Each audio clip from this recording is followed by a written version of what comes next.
Tribuners, berikut ini cara untuk mengetahui depot air minum mana di Kota Ambon yang aman dan layak untuk diminum. Kepala Bidang Kesehatan Masyarakat Dinas Kesehatan Kota Ambon, Dr. Yusta Tuharia memberikan tips membeli air dengan kualitas baik di depot air minum di Kota Ambon. Untuk menentukan depot air minum di Ambon yang memiliki kualitas air baik, Tuharia menyarankan warga untuk tak ragu menanyakan sertifikat layak hygiene sanitize serta bukti pemeriksaan laboratorium di depot air minum tersebut. Kedua sertifikat itu sekaligus menjamin kebersihan air maupun peralatan pengolahan air di depot tersebut. Sekaligus juga berarti depot air minum itu diawasi, diperiksa kualitas airnya dan dinyatakan layak konsumsi oleh Dinas Kesehatan Kota Ambon.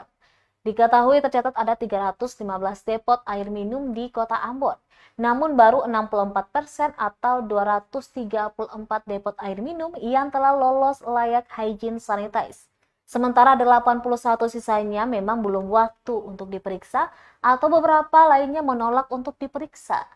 Tuharia menjelaskan berdasarkan Peraturan Menteri Kesehatan Nomor 43 Tahun 2014, tiap 6 bulan sekali Dinas Kesehatan akan mengambil sampel air per depot air minum untuk diuji senyawa kimia mikrobiologi yang terkandung di dalam air.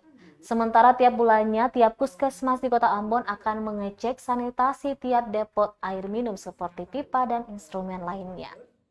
Kalau mau membeli galon, tanyakan dulu dia punya sertifikat layak hygiene sanitasi KSE, lalu dia punya bukti pemeriksaan laboratorium tahun berjalan KSE. Tahu seperti itu. Jadi kalau misalnya di tahun 2022 dia minta bukti pemeriksaan laboratorium. Karena kan kalau sertifikat layak hygiene sanitasi berdasarkan Permenkes tadi 43 tahun 2014 itu dia berlaku 3 tahun.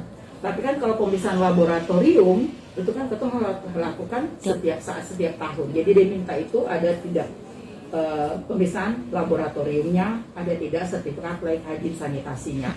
Sementara kalau untuk yang mengolah sendiri air minumnya di rumah, kita harus ingat memang sekarang minyak tanah mahal.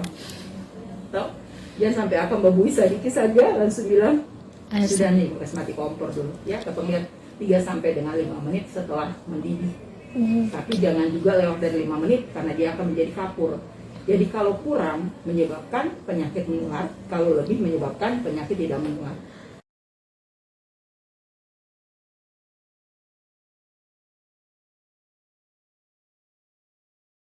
Terima kasih sudah nonton. Jangan lupa like, subscribe, dan share ya.